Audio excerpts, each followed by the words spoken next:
Bien, hermanos, la lectura para hoy la vamos a tener en el libro de Josué, el capítulo número 7. Josué, capítulo número 7.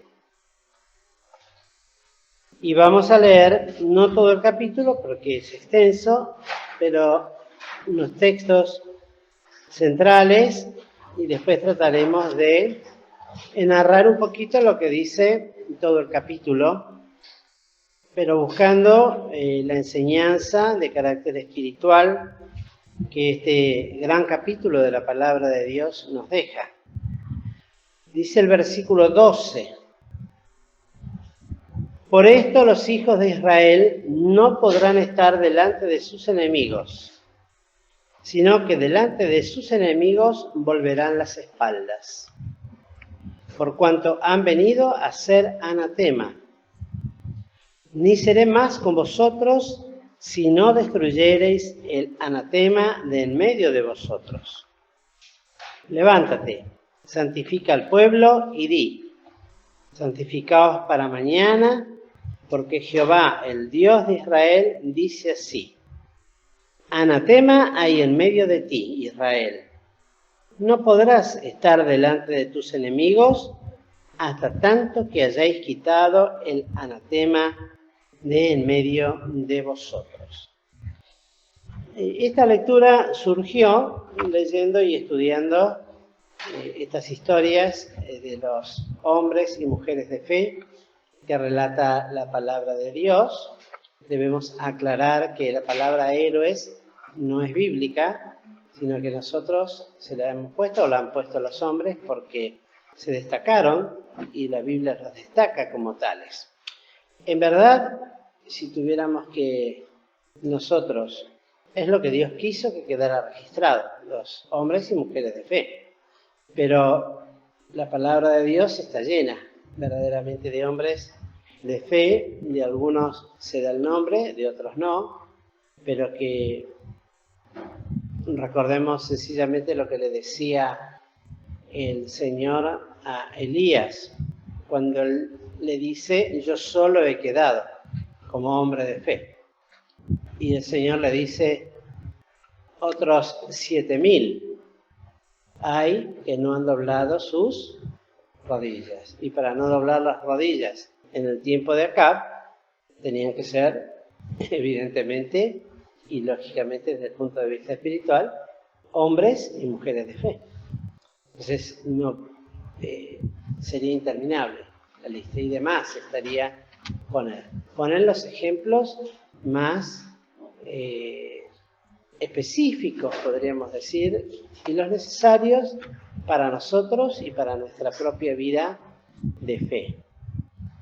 Luego de haber visto el domingo pasado la historia de Rahab, esta mujer que quedó registrada en la palabra de Dios, esto es notable porque uno puede decir, bueno, hombres que tal vez fueron de mayor relevancia y tuvieron hechos importantes de fe, no quedó registrado el nombre, pero sí el de una mujer de una vida triste en ese sentido, pero quedó. Lo que sigue después siempre lo atribuimos, porque todo lo que está en la palabra de Dios es para nosotros. Fueron historias bíblicas ciertas, ciertísimas, que el apóstol Pablo lo reitera durante 2 oportunidades en sus escritos, fueron escritas para nosotros, en quienes los fines de los tiempos han acabado, que tienen el propósito de enseñarnos, de ilustrarnos, de corregirnos, de guiarnos, y para que tomemos enseñanzas espirituales prácticas para nosotros. A veces lo hace a través de estas historias que son extensas, pero que uno debe llevarlo también a su propia experiencia primeramente, antes que pensar en lo plural y lo colectivo, que a veces también tiene que ver, porque lo individual afecta también a lo colectivo o viceversa. Puede también eso suceder. En este caso fue algo individual, pero que Dios no lo dejó pasar. Ustedes creo que lo han estudiado para los chicos, lo han enseñado, lo hemos repetido muchas veces para los mayores. Había una sentencia previa de Dios, no una amenaza. Dios no hace amenazas, avisa lo que va a suceder de no cumplir con lo que sus estatutos enseñan y da la oportunidad para que el hombre elija entre lo que puede y lo que no puede o no corresponde hacer. Y nunca nos va a poner en una situación sin habernos advertido previamente a través de su palabra lo que es correcto o no, ya sea desde la antigüedad, desde el aspecto oral, o como en este caso, a través de los dichos dados a Josué, lo cual transmitió en forma oral al pueblo de Israel, pero luego quedó registrado como algo escrito sobre la sentencia que había con respecto a esta situación que durante 8 oportunidades en este capítulo se lo menciona como y con la palabra anatema. Anatema y maldición son similares, con la diferencia es que anatema más específicamente significa ser apartado o que Dios se aparta de tal persona. Y eso lo dice en el mismo versículo que hemos leído, al decir, han venido a ser anatema, todos decimos maldición generalmente, pero ni seré más con vosotros si no destruyereis el anatema. No será con vosotros. No iba a acompañarlos más, porque todo esto surgió dentro de otra historia que adorna y refleja lo que puede llegar a ser estar bajo esta sentencia de Dios cuando hay cosas en el corazón, en la vida de los creyentes guardadas, escondidas secretamente en lo profundo de la tienda, en este caso era de un hombre. Lo conocen un poquito la historia, creo que todos acá somos creyentes, comenzando por un manto babilónico, ni me imagino cómo sería, pero de gran precio, tal vez era todo bordado con oro, plata, piedras preciosas, una considerable cantidad de dinero en efectivo, hablando de plata y de oro, y que uno de la tribu de Judá lo descubrió, lo llevó a su tienda, a su casa en forma escondida, y lo escondió en el centro de su tienda. Lo cierto es que esto no pasó desapercibido frente a los ojos de Dios. Y uno dirá, ¿pero en qué momento el Señor le dice que eso es un anatema? Bueno, un tiempo previo antes de tomar la ciudad. Podemos leer en el capítulo 6, esto por si alguno no lo tiene en su conocimiento registrado. En el capítulo 6, verso 17, dice, mas la ciudad será anatema a Jehová, ella con todas las cosas que están en ella. O sea, no había absolutamente nada que quedara fuera de esta sentencia y de que Dios no quería absolutamente nada de esta ciudad. Solamente, y lo aclara el Señor mismo, esta mujer de fe vivirá y los que estuvieren en su casa, guarecidos, bajo ese cordón de grana que indicaba la sangre de Cristo, y fueron los que fueron salvados. Lo cierto es que luego este secreto, que fue de uno nada más y de su familia, porque debemos entender que nadie hace un agujero en el medio de su casa y ninguno de la familia se da cuenta. Imaginémonos, en el living de nuestra casa viene, bueno, porque uno está acostumbrado, pero viene mi papá y empieza a hacer un hoyo grandote, a romper el piso, y pasa la mamá, pasan los hijos, pasan los nietos, no sé, toda la familia, y lo tapa todo acá y pone una alfombra arriba y acá no pasó absolutamente nada. Pero tal cosa no pasó, desapercibida a los ojos de aquel que todo lo ve, delante del cual no hay nada absolutamente escondido. Eso lo decíamos el otro día, delante del cual están nuestros corazones, nuestra vida, nuestro espíritu, nuestra alma, nuestro ser, las coyunturas de nuestro cuerpo. Está todo abierto delante de sus ojos y no hay nada que esté escondido, ni en los pensamientos, ni en los pensamientos que todavía ni han subido del corazón, de lo íntimo del ser, al pensamiento y menos a la acción. Ya cuando está la acción hecha, aunque nos parezca que nadie nos vio, vamos a ser sinceros, ¿nunca les pasó que están solitos en casa? Y bueno, ahora estoy solo. Ahora puedo hacer lo que nadie me ve. ¿Qué les parece? Todos hacen así, miran para arriba, para el costado, clic, clic, clic, clic. ¿Nunca les pasó? ¿Qué me dicen? Ahora estoy solo acá, nadie me conoce, nadie me ve. ¿Sí o no? Ah, bueno, digan algo, porque si no es como que soy el único. Porque a mí me pasa. Pero gracias a Dios, inmediatamente, no es que tengo visiones extraordinarias, pero me imagino un par de ojos que siempre están abiertos y ven. Y hoy, a esta altura de mi vida, sigo pidiendo perdón por tantas cosas que hice bajo esa perspectiva, pensando que nadie me veía. Y el salmista decía, y de los pecados de mi mocedad no te acuerdes, porque eran tantos los de David, estamos hablando.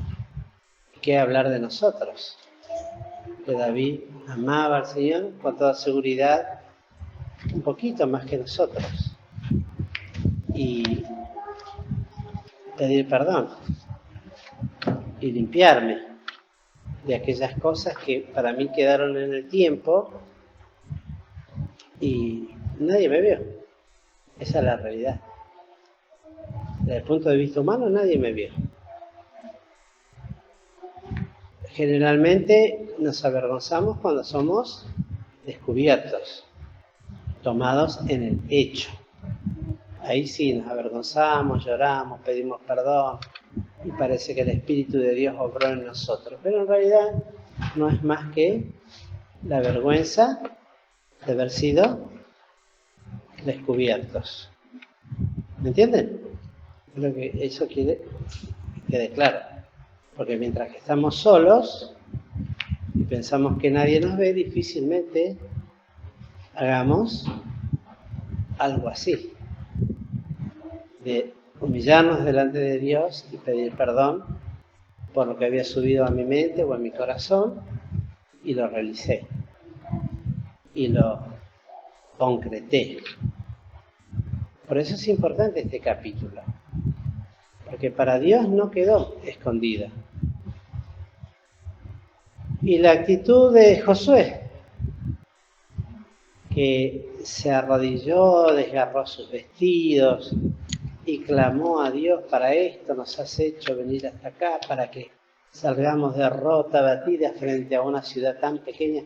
Eso nos da la pauta que después no pensemos, aunque uno podría esto aplicarlo a los creyentes por sobre todas las cosas, de que después de las grandes victorias, en las pequeñas vamos a tenerlas con toda seguridad. Porque esto nos enseña el cuidado que debemos tener. Y el resultado fue una derrota espantosa, que el corazón de los hombres vino a ser como agua. Se deslió en medio de ellos, no tuvieron más fortaleza. Si un pueblito así se habían olvidado ya lo que Dios pudo hacer con Jericó, y estuve leyendo que cayó a plomo la ciudad, que no cayó de costado. El muro cayó a plomo. Plomo quiere decir que ¿vieron las implosiones esas que hacen? Bueno, y para aclarar un poquito, el muro no era para que caminaran por el medio, era para que caminaran por arriba. Yo aclaré que el muro era ancho y estaba todo relleno de arena y piedras para que no lo pudieran excavar, porque donde lo excavaban salía inmediatamente eso y tapaba el agujero. Así que cuando cayó a plomo, y hay registros de los antropólogos, ¿se llama? Arqueólogos, gracias. Antropólogos son los que estudian los hombres, ¿no? Los esqueletos. Bueno, y bueno, Dios tenía que actuar. Inmediatamente obró lo que tenía que obrar con el pueblo. La soberbia de un pueblo que pensaba, bueno, pero no mandes. En principio yo lo vi como una falta de Josué al enviar espías y no consultar a Jehová. Que tal vez eso tenía que haber hecho primero, como lo hacía David, cada vez que salía a la batalla y no perdió una sola batalla David, consultaba a Dios. ¿Cuál sería la estrategia? ¿O cómo sería si saldría a ello? Y Josué mandó espías. Confió en la palabra de los espías, le dijo, no, pero no mandes a todo el pueblo, somos 30.000, 40.000 de guerra, mandá 2.000 o 3.000, son poquititos, y los barremos de taquito, hablando mal y pronto. ¿Para qué? Hicieron estragos en los guerreros, 36 hirieron, los que registran la palabra de Dios, y tantos otros habrán sido humillados. Josué se postra, clamando a Dios de esta manera. Me llama la atención de Dios cómo lo trató, porque no hubo ira en su respuesta a Josué, sino que dice, ¿qué haces, Aranda? Levántate. Levántate. Sigue adelante. Llama al pueblo de Israel porque han cometido prevaricación. Han cometido pecado, han desviado los estatutos que yo les había dado y que Él le mostraría. Santifícalos, prepáralos a todas las tribus, por sus familias, por sus representantes, y quedó finalmente, al final de toda la historia, aquel que había dicho. Y las palabras de Josué con el culpable siempre me han llamado la atención, porque no hay ira tampoco en Josué, sino que tiene misericordia desde el punto de vista justo de Dios, pues le habla de una manera, si usted se quiere decir, tierna a este hombre pecador. Tal vez considerando que, bueno, en este caso fue él, pero podía haber sido yo. Y confiese y alabe a Dios. Qué cosa, ¿no? Qué difícil es mezclar a veces lo que es justo con el amor. Porque solemos separar que si es justo, tiene que ser algo con el rigor de una vara o el rigor de toda la espada que caiga sobre tal. Y aquí le dice alaba al Señor y dinos. Y confiesa. Hijo mío, le dice, confiesa.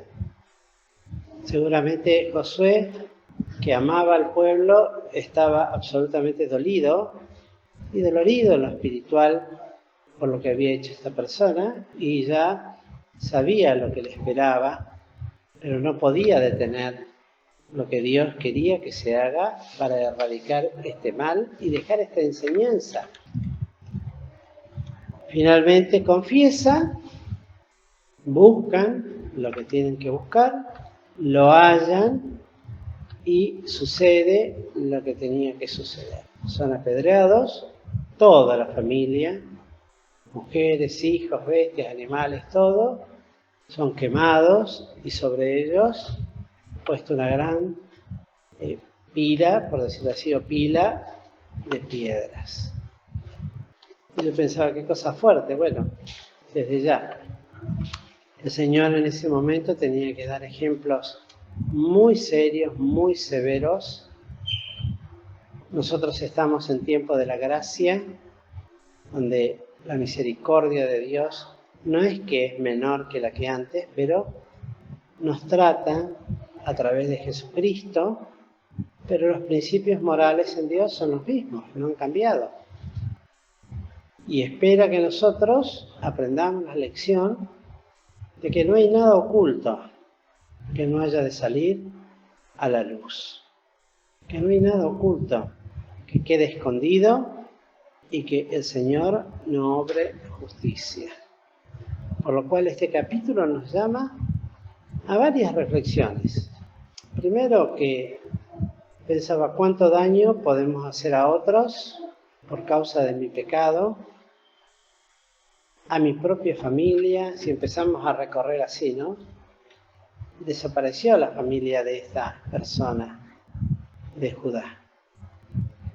A la nación, en aquel entonces de Israel que estaba por conquistar una tierra,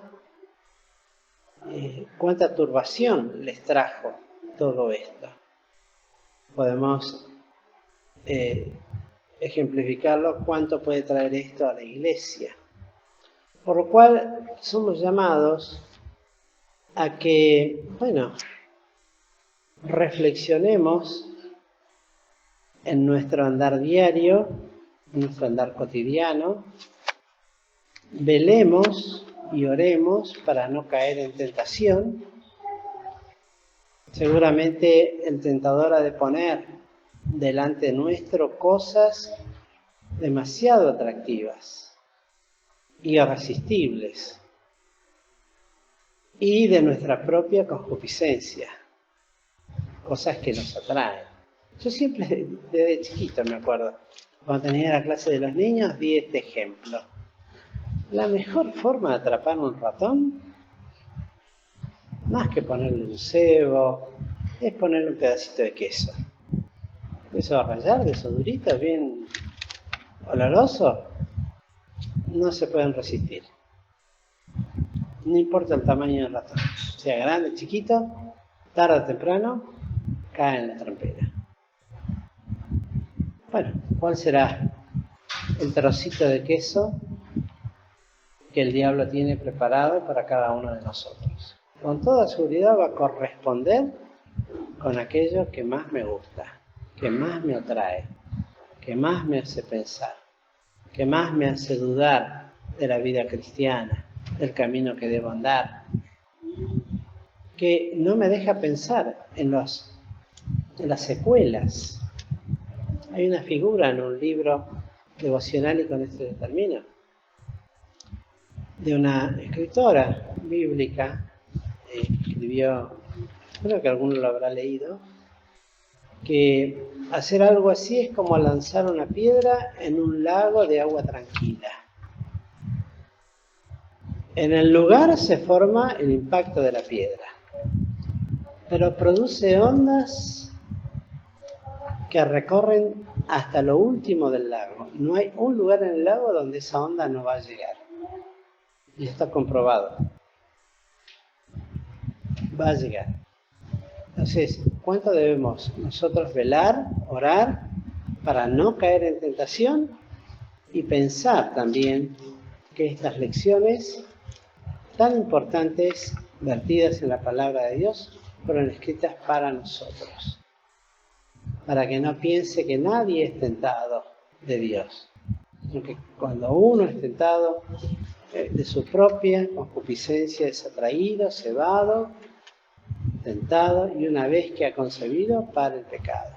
Y una vez que para el pecado, concibe muerte, dice. Por lo cual, hermanos queridos, es un llamado a la oración, a velar, a orar y a cuidarnos a nosotros mismos. Porque el único que nos debemos aprender, ya nadie puede cuidarnos, acá somos todos adultos. Yo no puedo andar como un policía. Hay iglesias que lo hacen, no digo de la comunión, Hay iglesias donde se ocupan los pastores de seguir a los miembros, de seguirlos, textualmente, a escondidas, a ver qué hacen, cómo se visten, dónde entran, con quién hablan, para después, bueno, tratar ese tema. Nosotros no tenemos esa costumbre, porque yo creo que tenemos alguien que ve más que lo que yo puedo ver, que ve lo íntimo, lo profundo del corazón, y ahí es donde tenemos que tratar todos los temas y limpiarlos. Que el Señor nos bendiga, queridos hermanos.